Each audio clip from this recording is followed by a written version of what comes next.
I'd like to give a shout out to our sponsor, Media Labs. Give your musical career a boost with distribution that ensures your music is heard where it matters most.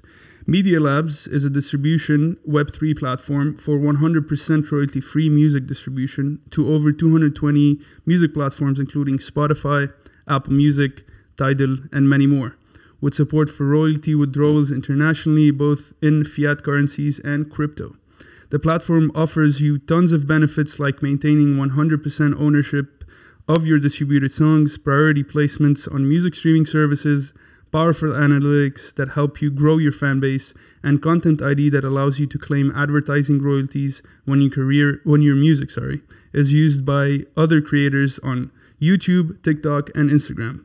So visit medialabs.io/TOKA MUSIK to learn more and receive a free 7-day trial to the most innovative music self-distribution platform.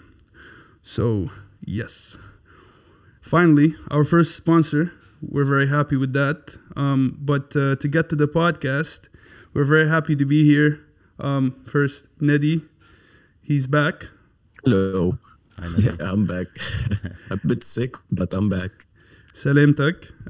And we're actually here with a very good friend of mine, personally, a business partner as well, if I have to say.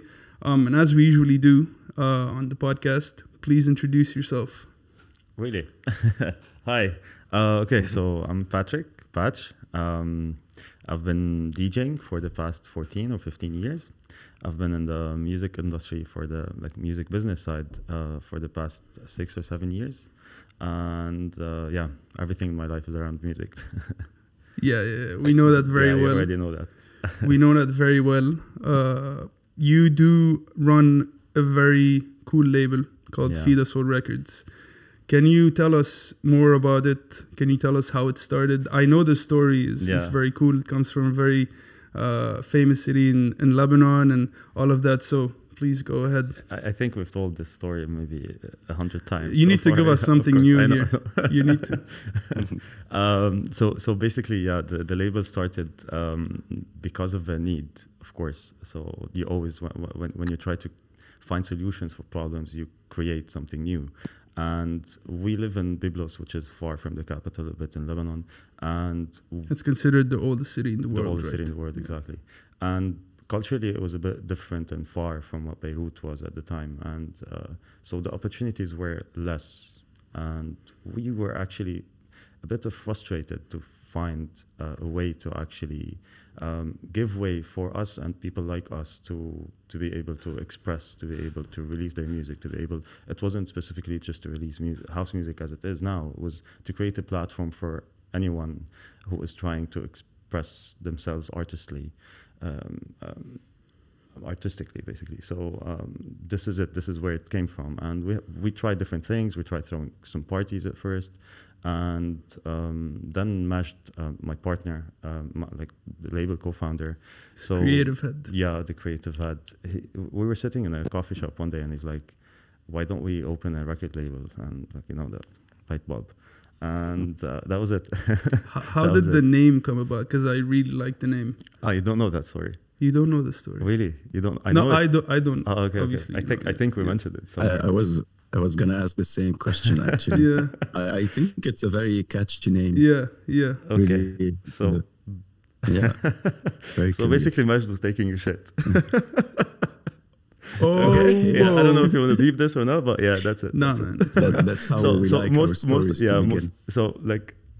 We always rely on Majd when it comes to coming up with creative ideas in terms of track titles, EP titles. From a toilet. Yeah. So it's always, that's this morning. I don't know if it's a 20 minutes, 30 minutes thing, whatever it is. This is where everything creative comes from. Of course. Basically. Yeah. So sometimes maybe late at night or early mornings when he's walking around, but the main ones I think they come from, I remember his creative space. Yeah, but from that morning shit. Yeah. What happened afterwards? He just thought God. Feedasoul. The thing is we always come up with when you're brainstorming, you come up with several ideas, you put down different names and stuff, and we try to roast roast all the ideas Okay. to know exactly. Yeah, just to be the good critic. Yeah, to know Yeah. how it might backlash. Yeah. And Feedasoul was okay, even though it had some funny ones we came up with later. What were on. the backlashes?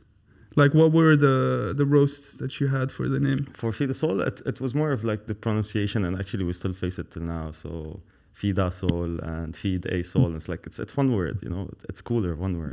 And there's a lot of stuff that we cannot mention since we agreed on some things here. So yeah, there's a lot of stuff actually, but it's cool. Like the name is cool, and even no matter how you pronounce it, it's still fine, and it's catchy enough, and like it actually really reflects what the label is about, what we're trying to do here. So it's like Feedasoul. Nice. Even though like the first thing you search for Feedasoul before, now you might find the label, but before that you would find feedasoul.org, which is a NGO, you know. It's like Feedasoul. Yeah, Feedasoul. Oh wow. So yeah, so here it's just musically. That's Yeah. No, that's great, man. And you started you and Majid, but now I know that the team is 5 or 4. Yeah. Even more. It's actually more. So throughout the past few years, a lot of people joined, a lot of people helped, a lot of close friends and people we met through parties, and because of the label, which is super cool, by the way, that we weren't expecting for people to be not necessarily. It's not about being interested. It's like having similar passion like ours. Like they want to be part of this because they see how cool it is, even though at the times where we stopped seeing how cool it is, you know, you take it for granted. They brought it back to you. They brought it back, exactly. It was the cool parties or anyone from the guys like, you need to look that this is happening. Okay, it remotivates you. You know? So which is really cool. So the team sometimes it's hard to believe that you're making it, you know, like things are actually happening, and you need people to remind you, like, dude, it's actually happening. You're doing great. And sometimes you just don't notice how great your project is doing. The problem is like sometimes if you're not really aware of it, you're always waiting for validations or waiting for to hear compliments or people telling you like, yeah, this is great, keep going. Sometimes you just have to give it yourself, or else you lose it. So we have all of them, you know. It's always, we've been through that in TOKA. Like we had a phase where we were very silent. We were just producing interviews on the website, but we were not posting anything. But then like we sit with our friends, they ask us about TOKA before us talking about it. Exactly. And they're like, so what are you guys up to? Are you doing parties and everything? So they still have that top of mind about TOKA. So that's very important. Actually, that's the thing, that even in times where we felt that we slowed down a bit, we try to maintain like consistency in releases, and this is what, like, every time when I meet anyone talking about Feedasoul, they talk about the consistency, and consistency is key, man. It's very important. The most important part, even though in the back end, no matter what you're going through, maybe it takes you 3 months to lock one release, but what is coming out is always consistent, and it takes a lot of planning and stuff like that. True. That's true. Nadi, have you ever been to a Feedasoul party? Yeah, of course. Actually, I'm not. I was just remembering one. I'm not sure if it was a Feedasoul party. I know what it is. Ballroom Blitz playing in lobby. Yeah, ballroom. It was a. Oh my god, that party, bro! I was with you. I remember. I think it was a back to back. Yeah. With Ralph and Majd. Ralph Nasser and okay. Yeah. I think that was a Feedasoul party. It was a Feedasoul you were party. playing. That was a Feedasoul taking over the lobby. Yeah. It was crazy. Yeah, April 6th. Yeah. It was. It's rare to find energy like that, really, and you remember those nights, and that was a night to remember. So, bro, we stayed dancing. Me, Nadi, and the group till the very end. Yeah, it was awesome. It was pretty sick, actually. And what I remember from the lobby nights, from Ballroom Blitz nights, is that each night becomes better. Like, so we've done it for like 2-3 years, I guess.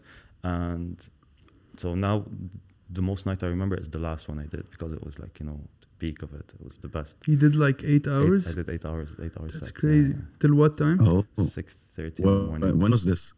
It was. When was it? It was in not October, in April this year. Okay. I think. All right. 20 or 24 or something. Yeah. Yeah. That was a good one. Yeah, Started at 10, I wasn't 20. in Lebanon. Yeah. But I remember that we were supposed to start at 10:30, and then there was a queue at the door, like maybe 100 people waiting at 10, and I was Wow. already like near the club in Jud's place, and I was, like they called us like, yeah, you have to be here, and I rushed to the club. There was a queue downstairs, and I went up. They didn't open the door until I started, and then people started rushing in. Usually, you have to wait, like, open the room bit by bit, and wait for people to come in. It was like an immediate party, so which is good, I was asking Nedi about which this is because pretty rare, actually. yeah, I was asking Nedi about the Feedasoul parties because for me, my first memory of Feedasoul was, I think, the first private party that you did in the studio in Byblos. Okay. It was The Gathering. Yeah, from inside the group yes, box. Also yes, created. yes. From inside the group box. It was so cool. I think, and then I went to another one which was in a unfinished villa, I think. The castle. Yes. Do you know the From Inside the Groove Box, the podcast, Nadi? Like the mixed series we used to put out every month. So basically in Lebanon we had a shop at some point. So while creating the label, while building the label, we opened this shop in Lebanon where we were selling vinyl, we were teaching DJing, we tried to sell more production equipment and stuff. So we ran this place for a few years, and it was called Groove Box. So it's a music shop, and it's called Groove Box. So, and it was like basically our office. So we used to do monthly parties where we invite friend DJs from Lebanon, and we record the set there. We invite some people, bring pizza and like some alcohol and stuff. So this was the idea from inside the Groove Box, like 'cause it was inside the shop. It was really like cool. It was an intimate thing. Like maximum 40 people. Maximum 40 people. Yeah. Okay. Yeah. It was very. Those are the best, actually. Yeah. Nadi used to do with they're his. My favorite. Nadi used to do with his crew parties called Malocrypt as well. That's how I met. I met Nadi from Closer, but that's how I developed my. Actually, I think the same night you played at Closer. I'm not sure, but maybe Patch as well was playing. No, it was Jad. It was Jad and Majid warming up at the beginning. Who was before Rodriguez Jr. Okay. I closed. Okay. Cool. Yeah. I did. So it wasn't you.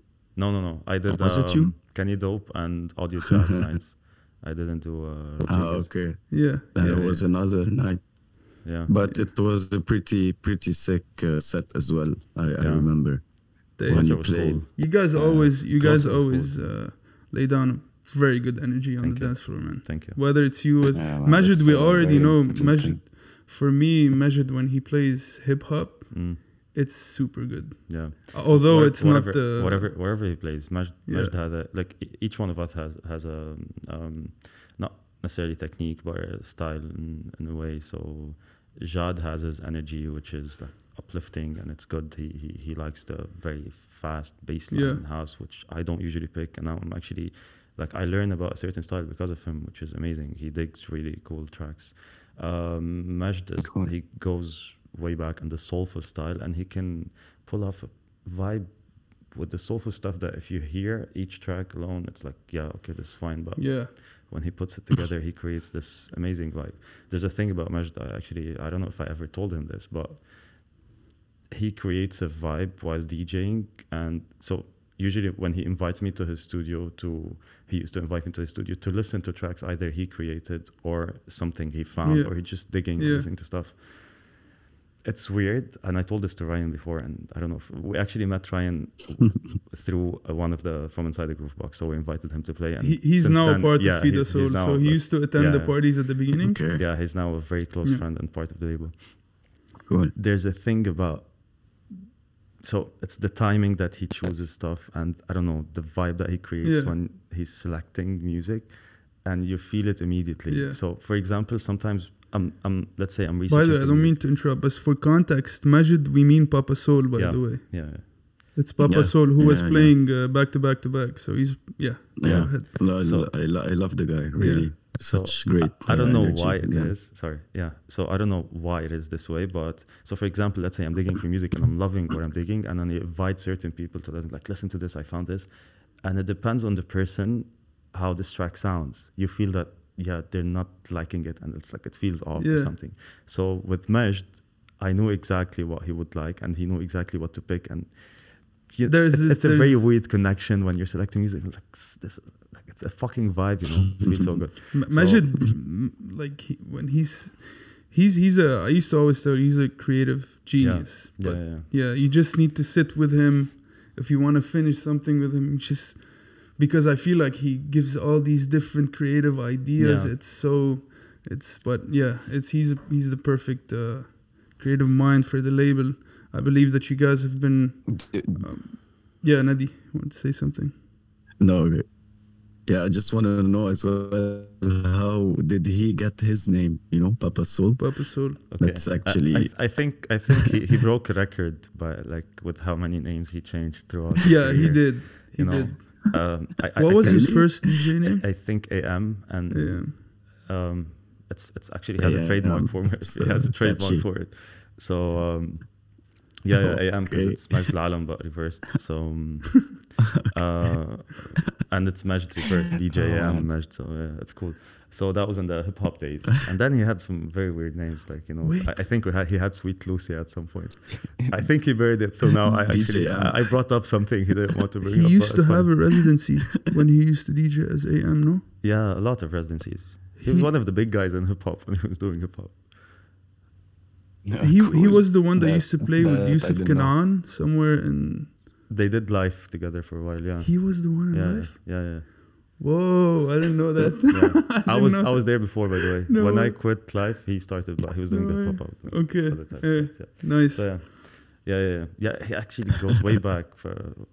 Like we kind of started at the same time. It was like 2008, 8, I guess, when we started DJing, and we were in the same. But we weren't friends actually. It's like you were neighbors, no? How do you know each other? His house and the studio and like where we have everything is facing my high school exactly.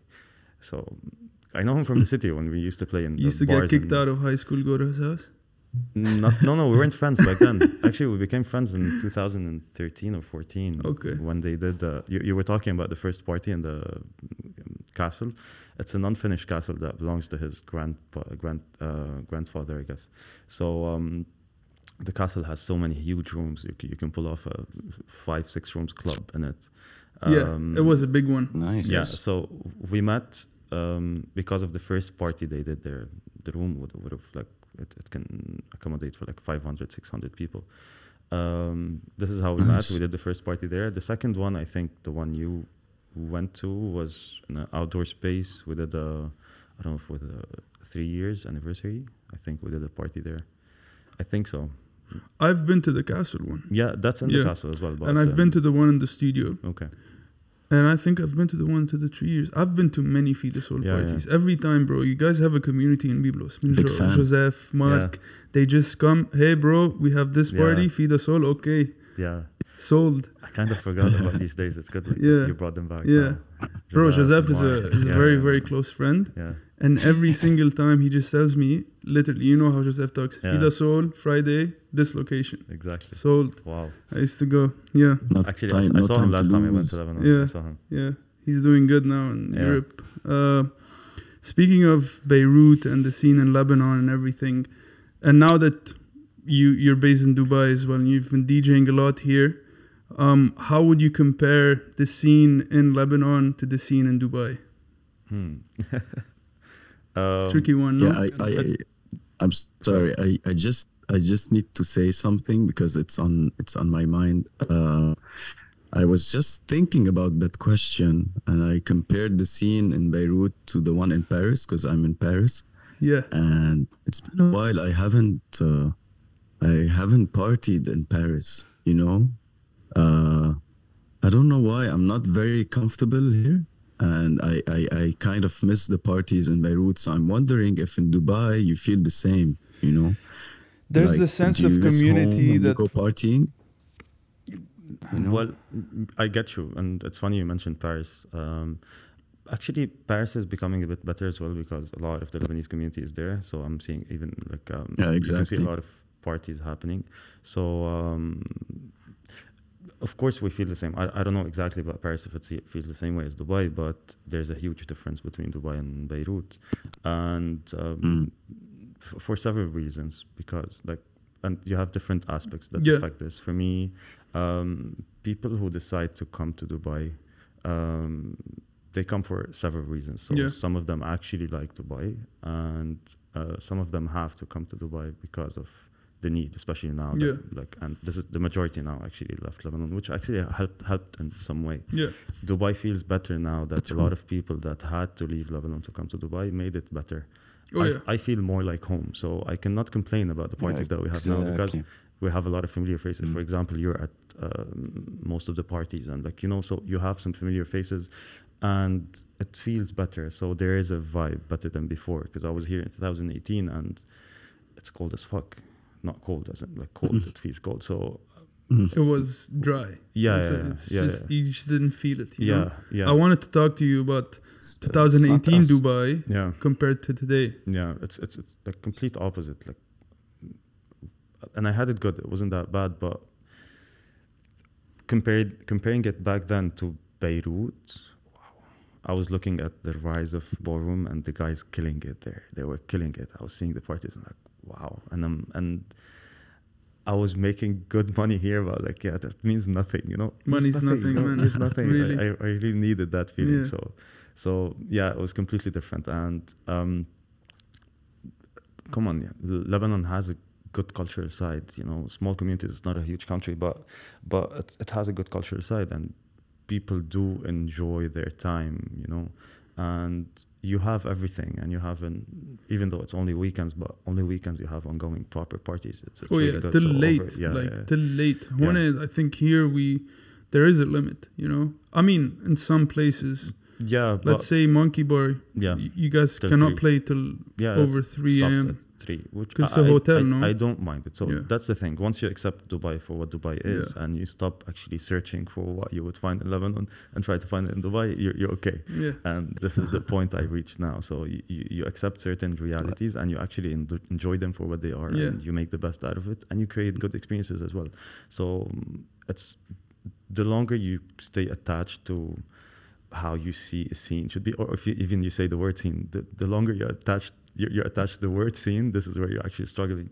So that's true. Once you let go of this, and you actually just take things for what they are and make the best out of them, it becomes good. So that's actually very good advice. I never thought about it this way.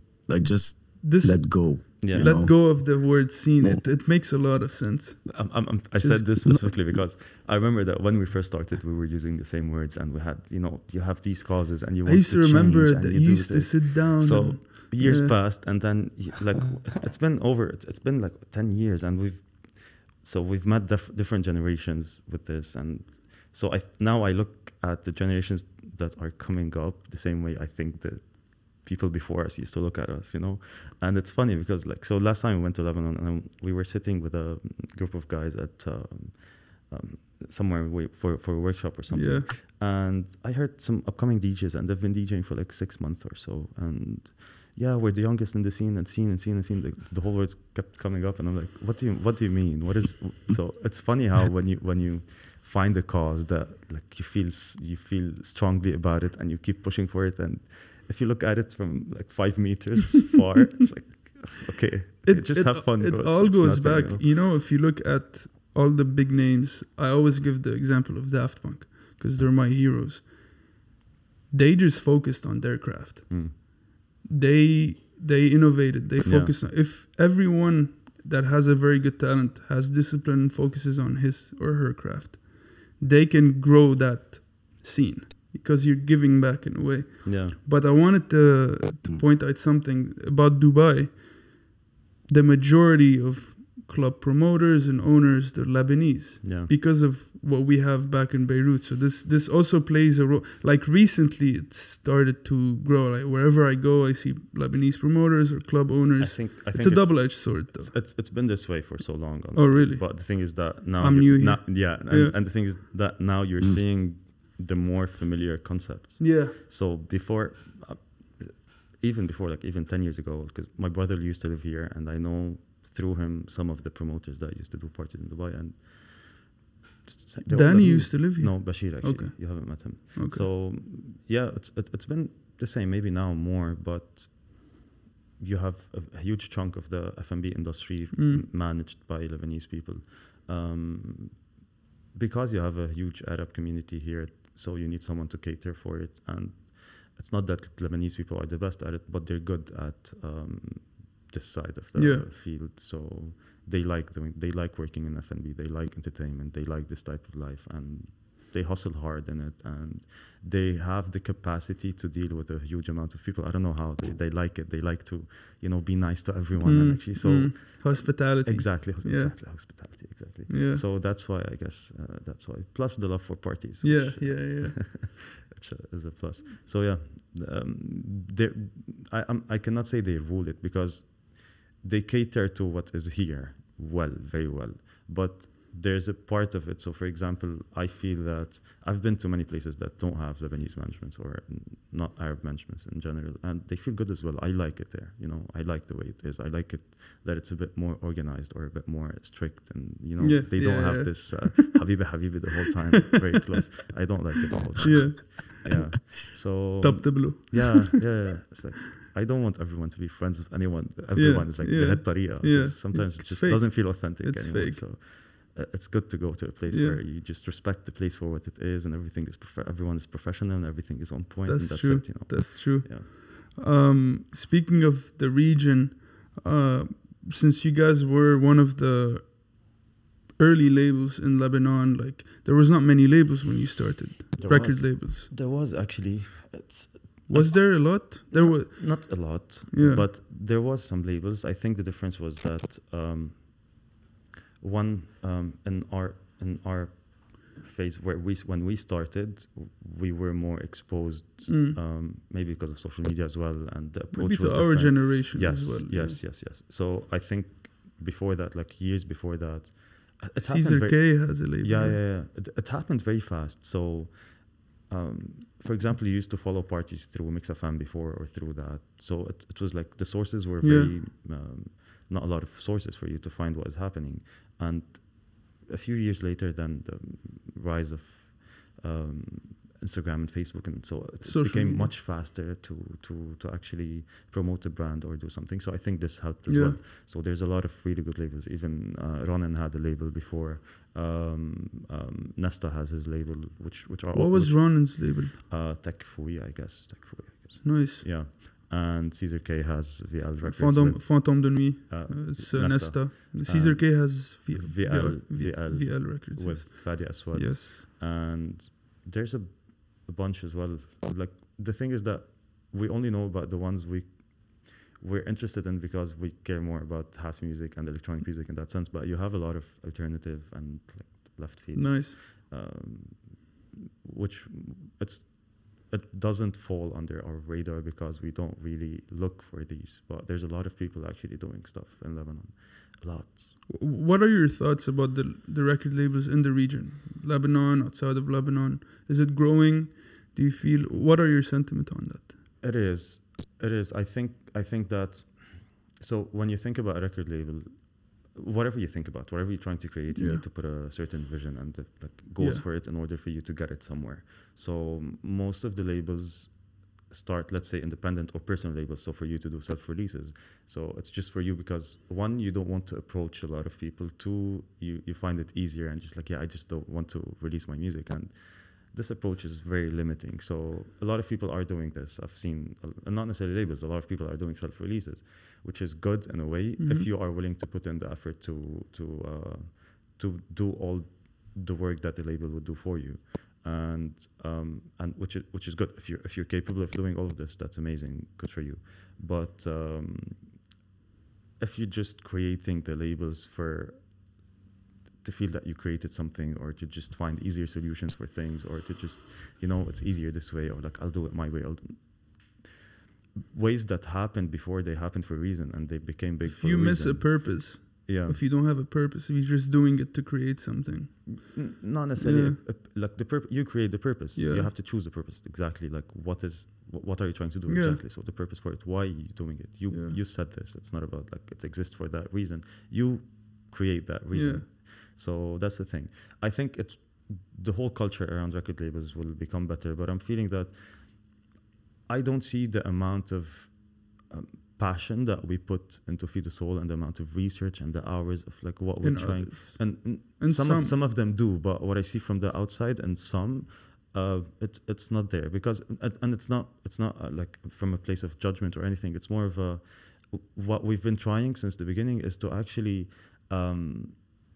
tell people exactly what the record label is, not Feedasoul, what the record label is and what goes. I've seen it through you because you've done consultancy for many upcoming labels, and this is nice. And the reason to do this is to actually build interest around people pushing the concept and the culture and like the whole ethos of what a record label is trying to do. And it's not about like it's a cool party brand for us to go and enjoy. It's creating this whole feeling and community and the sense of belonging to this that was created, and also understanding what this label is trying to do. So and this doesn't exist.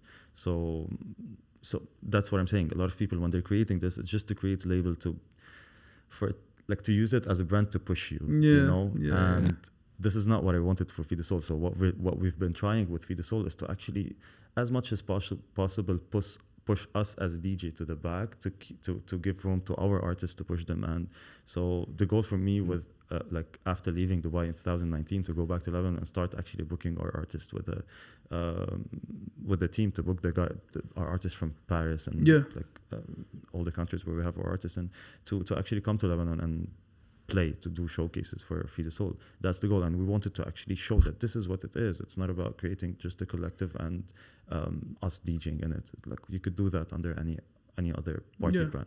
So this is what is missing a bit, because I hear the word label being thrown around a lot, and that's the difference. And we've had a discussion about this once. Because we used to label TOKA Music as a promo label, and you told me, in respect to what do you mean using exactly label, you're more of a platform. And no, I respected that, because I have a group of friends in the industry where I really rely on their criticism. You're one of them.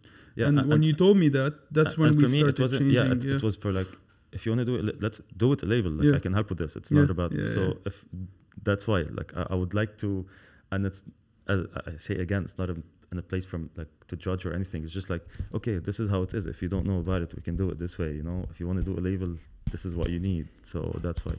And I love doing this. By the way, I always jump on these ideas whenever I see them. So we're actually working on it now, and it's very exciting.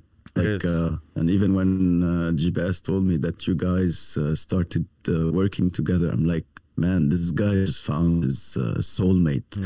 You know, like you guys really, I really felt like you click. Everyone says that. It was interesting when we started having it. So because like I knew you from way before. Way before, but we've never had these talks, and it happened before I came to Dubai. Actually, a few months before I came to Dubai, and that was very interesting because first of all we were different. You know, at this phase we were different people after the whole COVID thing. So the talks were on a different level, on a different level. So we clicked in that sense, and I never knew I don't want to say business side, but the way you think about things, the way you do things, the way you organize things. This is where I struggle with a lot of people, and I like things to be organized and and not in that much of an OCD way, but to get things done, they have to. They have to, or else you're just like it's a mess. Exactly, it's discipline. So this is where we clicked. So it was super cool. Nice. I mean, like Nadi said, he just mentioned the record label thing. You are consulting us now on launching the official. This is first a scoop for everyone listening. Flash. Breaking news. We're working on launching the official record label of TOKA in early next year, so early 2023. So we're really looking forward to that, and to be consulted by you, I think it's in the with the right hands. So pleasure. Listen, of course, man. It's not that I found myself in this and like this type of work. It's more of you just look for things that you're interested in enough to put all your effort in. And that's the thing. This is how I look at it. And since we started Feedasoul, it's been, I don't know, this is the 7th year or 6th year, and I've never felt like not motivated to put in effort in Feedasoul. I always like, whenever I have other stuff, I'm frustrated because I want to go back and because I have stuff to do there, you know. It doesn't matter if money is coming back from it or whatever it is. It just feels good that this is something you built and you know where it's going and you know what you're trying to do and you're always looking for ways to make it better and grow more and help more through it. That's the main thing. TOKA is my therapy, bro. It's therapy. Exactly. It keeps me going. So you find comfort and the struggles you go through. Yeah, I think while working on the label. It's your therapy as well, bro. Every time I feel like when Nadi comes to me like, dude, I'm having a bad day, but like when I remember what we're doing, I think my day's good now. Yeah, like, definitely. It's always been growing. Yeah. So it's a good feeling when you see that your work is being in a way appreciated by the universe. Yes. The fact of actually setting like a list of things to do for something you created, has its reward feeling alone, and then getting the result is even better. But even before the result, when you know that I want to do this and you have the discipline to actually do the things you said you want to do for the label or wherever you created, is rewarding by itself. So yeah, definitely it is therapy big time. So now that Nedi also mentioned, I think I always throw the punch that Nedi also mentioned, but that we discussed this. We are. I didn't notice that, so I think you're good. It's my third time. Yeah, but no. Really? Okay. I think so. We actually also started working together on a project that was in the pipeline. Was in your pipeline for a while, but you wanted to just find the right time, right place, right team. It's called Freehand Worldwide. Yeah. And also one of Majid's creations as a name. Yeah. So we're partnering up on this. Can you tell us more about it? Okay. So I'm gonna say it briefly, but I have to say some details. Like we need to jump also on the Q&As later. So the thing is that while working on Feedasoul, I've had a lot of ideas on how to scale Feedasoul itself, and I've always wanted to do more. But when we created Feedasoul in a certain way and it's defined by a certain sound, you feel a bit limited that you want to do more and you want to help different types of artists, and you want to work on other stuff that you cannot all do within this one, to not mess with the brand itself. So this is where the need for Freehand Worldwide, this is where it was born. And so I had the idea to do a label group, and I had the idea to eventually do a music PR agency. And I was interested in publishing as well. So throughout these years, I was always learning anything related to the this side of the music industry. And I was super interested in it, and I want to do them all. You know, I want to do them all. So that's why, like, created the mother load. Yeah, exactly. And it's not, so all of them are not about parties. So you might be doing parties because part of the record label is for you to do showcases, showcase. And it's not parties to do events to showcase the talents on the label, because it might not be DJs and electronic music. So, but the goal is to actually build a platform. It's like a one-stop shop for musicians from all genres, all kinds, all over the world, to actually whatever they need. I had several ideas before this. Now I'm stopped on this, but I still have a couple of ideas that are tech related to help also. And I think I told you about this one. So this one is more for, like, if you're an independent artist, or if you're an independent label, or like you need help in certain areas. So this is where you can go and actually get help in everything. Be it label management for you to help you in A&R, and like how to organize your label and how to actually plan to make it grow, how to scale it. It's like consultancy for a record label, if you're setting it up or if you're already established and want to grow it. And the publishing side of things, which a lot of independent artists don't know that they can benefit from. All the artists, most of them don't know about publishing. So we're also providing this first for the artists that are on the label, because I noticed through the years that most of the artists have no idea about the whole thing. Like, even when they send you a release, I've learned a lot from you on publishing. I didn't know much about it, but I've learned a lot. Yeah, it's not only about publishing. It's like the whole process one, when sending the demos, two, when like how the release process is. So if you give them a list of what is going to happen, what is needed from them, and like what we will do from our side, they're like, wow, this is amazing, so clear, and it's like so simple, and they didn't know about like the things that are to be done. So imagine if you actually add on top of it all of the things that you don't cover as a record label alone. So it's like the other side, the other things. So this is what I'm doing. So plus the branding, the design, the marketing strategy for an artist, for like to develop himself as his profile, his music, consultants on music. And it's not done by me alone because I only know this much, you know. And so this is why we're actually getting any help we can and hiring a few people here and there to start building this with us.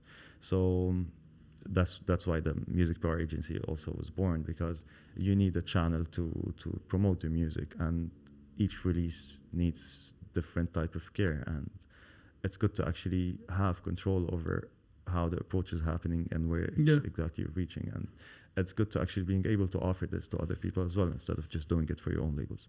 So this is why we start adding one service after another. And on top of all of this is mixing and mastering, and that's where you see a huge difference with you're like taking your music from here to here. That's why we are collaborating with Firas in Lebanon. I don't know if I told you about Firas. You told me. Firas Farah has a brilliant engineer, man. So he's doing a great job on our mixing and mastering as well. So nice. This is the service we're going to be offering to the You're going to be doing as well.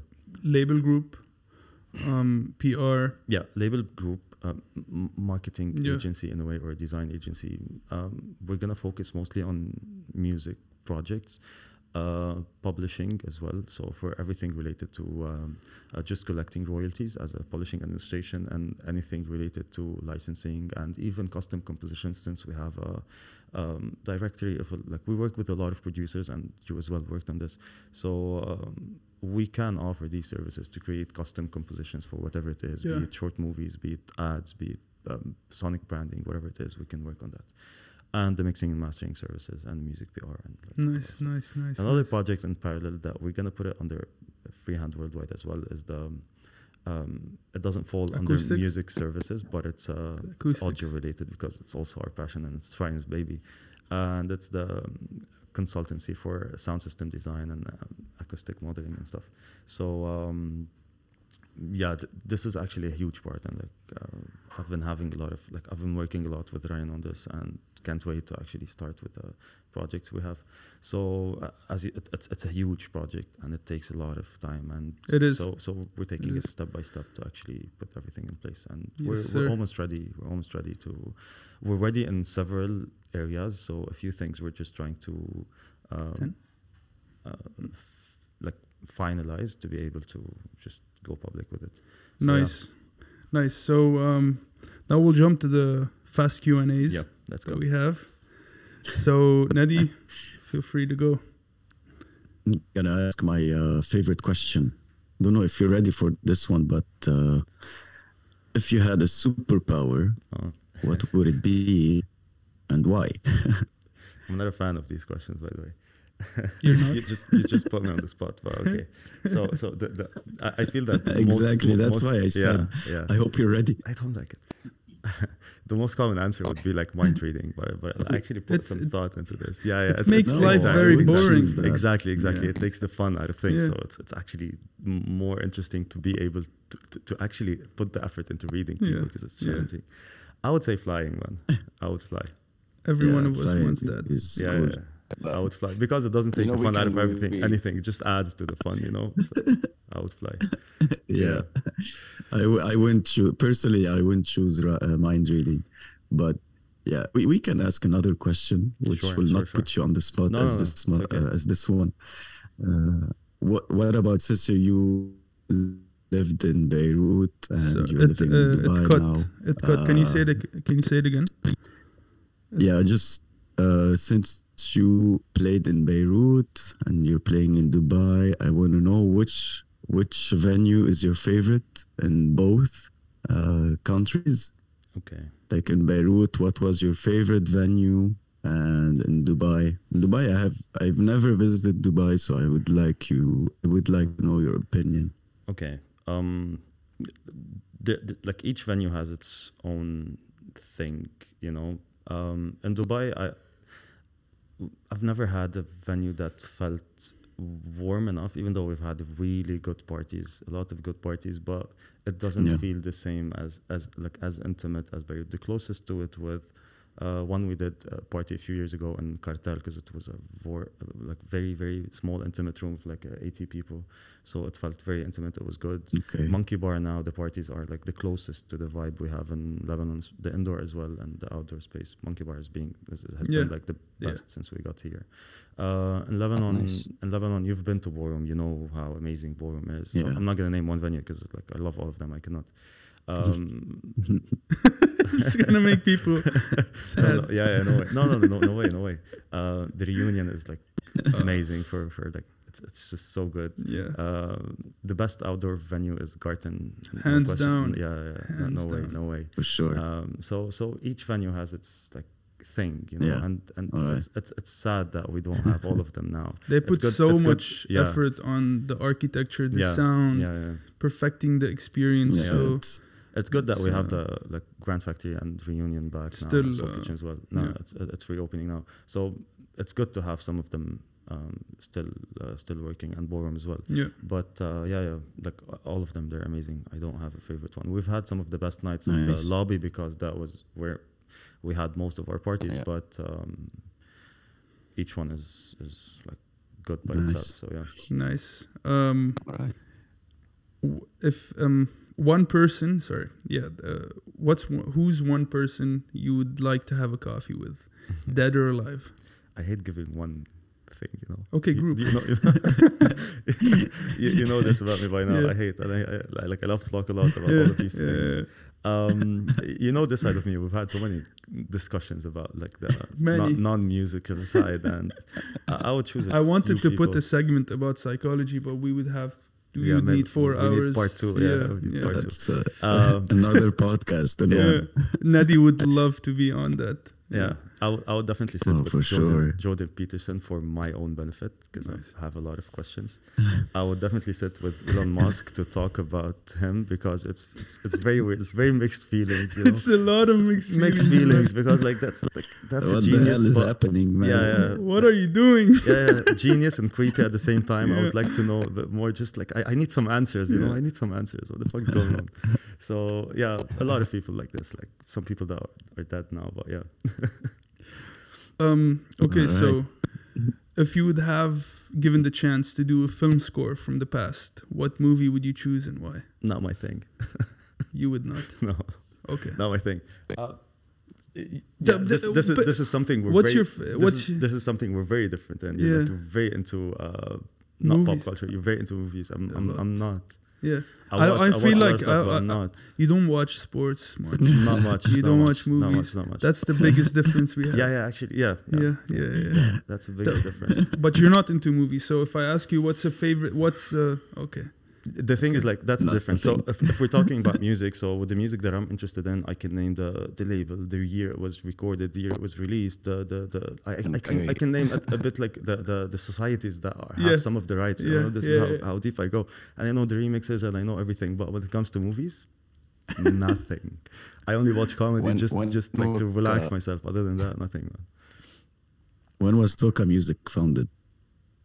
No, that's a tricky one. I don't know, honestly. I don't know. I don't even know. 2017. 17. Okay. Yes. All right. I was gonna say 16. Okay, cool. I don't know why. 17. I started the small. You were the fifth guest on the podcast on the DJ series. Yeah. Now I remember. And then a year later we started TOKA Music, and then it was TOKA at the beginning. And then Eddie joined 2018. Cool. Yeah. Okay. Now I'll remember from now on. You know. Nadi, take the next one. I have a question that's less of putting you on the spot here. What are your upcoming plans, releases? What can we expect from you in this coming year? Okay. Is there anything- We already discussed the Freehand, which is one of the biggest things we're working on now. Okay. We have Yeah. some cool releases signed on Feedasoul, so looking forward to actually do these from some of the main artists on Feedasoul, like the recurring artists, like Workers and Soul Groove and others. And we actually did a really cool collab with Rami Abed. He has a brand called Min Qalbi. So he recently moved to Canada, and because of the situation, It's the merchandise. yeah, it's the merch. So we're doing a Min Qalbi Feedasoul collab. So waiting for the... Yeah. Nice. The T-shirt should be. I'll send one to the Neddy whole as merch well. actually. Yeah. So we're launching this Yeah, I would very like- soon. We have a few other plans, All like right, showcases here and there, and like not necessarily in the region. So, and personally, You're doing one in exciting. Paris soon, no? yeah, and Neddy, personally, take note. Oh. yeah, like that's why I didn't mention it. Like I'm keeping it. And It's Do fine. you want have- us to cut it? No, it's No? cool. It's cool. It's cool. Okay. No, it's But it fine, was fine, of mentioned course. on the post, Yeah, I know. on the recap Yeah, I post. didn't mention it because I didn't like want to give a lot of details about it because I don't have. Hey, everything clear let's yet. not go into That's the why. details. Yeah. That's why. Other than that, it depends on how much time I have. I have a lot of things in mind that I would want to do, but I haven't started Nice. and started all of them. So okay, you seem excited about your plans. yeah, big time. I big time. can see it in your face. Yeah, a time. big smile. That's nice, man. the Really thing exciting. is, I don't know. Since I moved here to Dubai, since I moved back to Dubai, it wasn't the best time when I moved. Like for me, it wasn't the best time, but Dubai was at that was the best stage. So I was very lucky to move at this point, and it helped because it was super busy, and it showed me that you have a lot of opportunities, and these opportunities lifted my morale in a bit, and it gave me the capacity to sit and think about, and like in a way it was stressful because there was a lot happening, which forced me to take a step back and look at there's a lot of opportunities, so you need to find a way, you need to figure out what you want to do, and this is why I came up with all the plans that I have for now. And yeah, I'm actually looking forward for them. And I have a lot of stuff that I have them written down on the side. So if I have time, I'm going to do this next. But you write down the most important 20 and you start with 5. This is where I'm going. Last question. Nice, man. Tell us a fun fact about yourself that most of your listeners or followers or friends even don't know. I haven't watched Game of Thrones. I haven't watched it too. See, I don't know. There's a you're lot of stuff. soulmates, man. Like this is the light one. I cannot. There are some more stuff. It can go dark. Yeah, it can go dark. Maybe people don't Knowing want you, about it can this. go dark. Yeah. Nice. Right. Bro, it was a pleasure. 1 Same, hour. I really didn't feel like I would go for another hour. Yeah, easy. me Sure, neither. for sure. Really. Part two. Part Part 2 for uh, sure. That we'll do a next time. follow-up on everything we discussed today. Awesome. Thank you, guys. Thank you for having me. It was Hello. a fun talk. Thank you, man. It was really nice to have a familiar face. Really, it felt like home talking to you both today. Same, bro. And yeah, it was really cool. Really enjoyed it. Do you Thank feel? you, Patch. Are you Thank you, recovered man. from Thank your you, man. sickness now after the talk? Yeah, you look Are you better not sick? actually. You look after better, that. I bro. feel great. See? You found another therapy. I do. Look at that smile, man. Look at that. Yeah, I hope my voice was okay for today's podcast. Oh, it was good, man. But yeah.